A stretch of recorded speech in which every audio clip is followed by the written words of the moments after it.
There's a lot you can do to actually boost your career in UX design. Doesn't matter if you're just breaking in, or if you're a senior, or if you're a manager. Like, there is an endless amount of learnings, and it could be technical, it could be soft skills, but the habits is what it's gonna come down to the most, because those things are what's gonna keep you in check. They're gonna shape your principles, they're gonna shape you who you are, how you do things, how you engage with stakeholders, and so forth. And as such, let me share a few habits which kept me in check and actually boosted my career progression.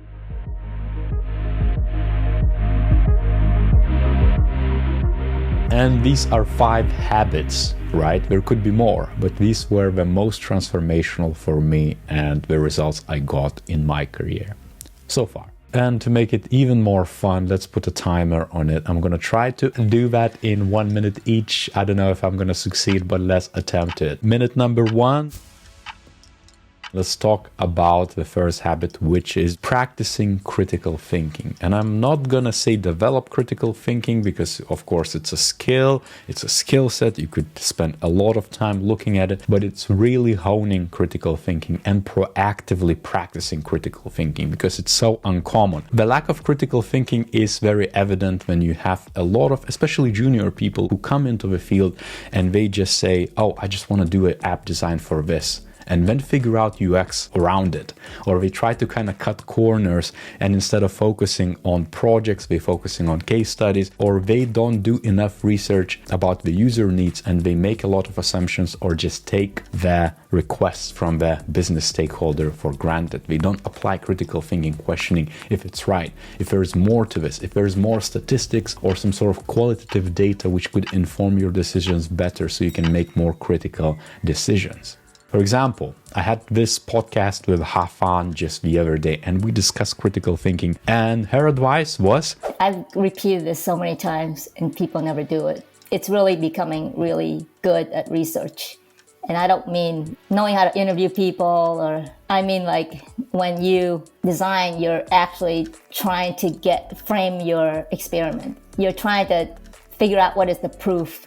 Like when scientists, that in exploration, they're trying to design a proof. I used this example before, and my PM at the time said I was right, but I got yelled at by the researcher. So I said, it's sort of like, when you run those experiments with mice, and then you block the maze and the mouse goes a different direction. So you're basically building different mazes to see what the mouse would do. The idea is that you're thinking critically about what you want to happen when you design. And then you're also thinking critically about different dimensions like scope, because you can't make it all happen at once. So you're trying to say, what am I trying to prove first? What behavior am I trying to scale? But my own simplified take on that is that critical thinking comes with questioning more. You could apply tools like Socratic thinking, which is basically questioning not just the subject, not the user, not just the stakeholder, the surrounding variables, but also yourself. It's basically asking meta questions and then putting the puzzle pieces together and then making a decision of what's right to do. To research more or design more or take a project in a certain direction. I think I blew through that minute, but let me try to see if I can compact the rest. So the next one is really being prepared for a lot more than you think you should be prepared. Because research is not just about doing user research. Research is a habit. It's not just a practice, it's not just a discipline or skill set. It's not just the methods you employ, it's the habit of researching first before you make decisions. Again, it's kind of gonna tie into critical thinking a bit, but besides that point, you should be always prepared for each and every session. You should have an agenda. You should know what the outcomes are.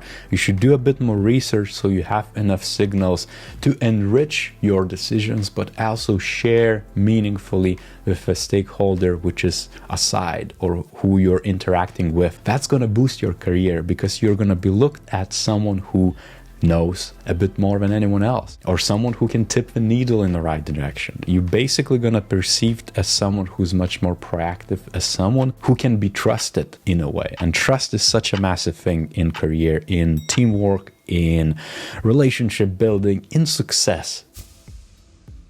And on that note, habit number 3 is focusing on relationships, focusing on people first. And UX is difficult yet again and again, which I repeat so many times, because of the people, because of communication, because of miscommunications, because of a chasm between being understood and understanding others. And as such, you need to focus on relationships. And I say this, I don't say it lightly, because I have had so many issues with that, because I sometimes tend to be too formidable in my UX approach, too standards heavy, sometimes forget to be pragmatic, even though I pride myself to being pragmatic and trying to find the right solution in a situation and push back lightly at that. But sometimes and often it's easy to forget that. It's easy to just go with the methods, with the standards, with the things you read up on the internet, which says that you must do design a certain way. I've been guilty on that. You probably noticed that on the channel as well. I know this. But the habit which is going to excel your career is ability to create partnerships, because without the partnerships, you're not going to tip the needle on the design maturity improvements or the change you seek to make. And the habit number 4 is the change making, or being what I think Debbie Levitt from Delta CX calls being a change agent, if I put it correctly. She was on our podcast back in the day and we had such a good chat. Every UX position you're going to have, if you're actually doing UX design, is going to have to do with a change management. You're rarely going to join an organization which has it all sorted out, where design maturity is at its peak, at 3 or 4 or 5 on the scale of NNG design maturity, let's say. It's never that.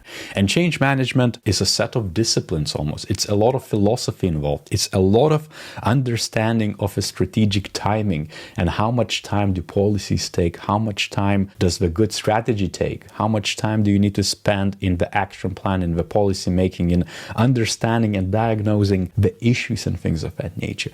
Change management is such a underrated skill in UX. It's such an underrated habit in UX, or a hat someone has to wear as a change agent, but it's necessary because, again, you're going to join an organization tomorrow which might be big tech and they have their crap in order, let's say. We don't. You're always going to need to make change, or if you don't, you're going to get frustrated, you're going to leave. That's just usually how it goes. And as such, invest in change management. Think about what else can you do. Think about in what sort of scenarios you could make it happen, how much time it would take, who to involve, and exactly what the action plan could be. It's a strategic habit, and that's what makes design leaders. And habit number 5, thinking beyond design. Actually, I remember applying for this job for one of the big companies. I'm not going to name them because it doesn't matter, but I got rejected because I was focused too much on business and not enough on user. That's exact feedback I got after interview, meeting them in person and doing a workshop together. Now, at that point, I took it personally, but I shouldn't have. You know why? Because I should have been more confident and reflected that at that level, at the lead level, at the staff level, you should be focusing as much on the organizational goals and outcomes as much as the user needs. There has to be a good balance. You're not just there to advocate for the user or design screens. You're there to actually do that so it results in some sort of meaningful change for the business, meaningful outcomes, meaningful North Star increment or KPIs or OKRs change. There has to be some sort of connection to the specific quant you're gonna change. And as such, business logic, operational mindset, and thinking about exactly how your changes or ideas or hypotheses are tying into the business are gonna accelerate your career. Probably the most important thing you could do to your career, especially as you get more and more senior. And it's never too early to do that. Even if you're a junior still learning tools, or a senior who already learned your tools and you have so many methods in your mind, it's time to, buckle up and learn more about the business, because you are gonna get into that organizational realm and hopefully at some point become maybe a business executive or someone who's managing the teams, or the future design leader who's shaping design organizations. As such, your team is gonna become not really a design team, it's gonna be wider organizational team. So business, business, business. I lost count of how many habits I shared so far, and I think I could keep going. So do let me know if you want more. Maybe I'm gonna make a live stream. But I'm gonna finish off with this one, the last habit, which is gravitas. A couple of months ago, I already made a video of this, so check it out. It's something I learned from one of my managers back in the day, and it has been transformatory because it really summarizes all those different habits together, because you need to do the research, you need to critical think, you need to think about business, yada, yada, yada. It kind of ties into this gravitas because it ties into your stance and being more valued, being looked at someone who's serious, but serious in a sense that you contribute to the bottom line, and you're not just there to take orders and produce something which might be thrown away. Nothing boils the blood of especially experienced designer when they feel like they're wasting their time or they feel like they are not being taken seriously enough. And gravitas is the answer. How you develop it, obviously, is focusing on it. Your mindset, your habit should be, how can I stand more serious today than yesterday? How can I stand more serious in this workshop? How can I contribute more instead of taking a backseat or cruising a bit or kind of taking the easy route? How can I become more confident and actually practice it? And it's really simple. Speaking out, doing due diligence, research, and preparing for the things. Coming up like an equal partner in business, because you are there in business. And that's what gravitas means. So, summary of all those things. And now, there's a lot more. Again, these were the most transformatory in my specific career. If you like this video, as per usual, check out other videos. I'm gonna leave the links floating somewhere here. And on that note, I'll see you next time.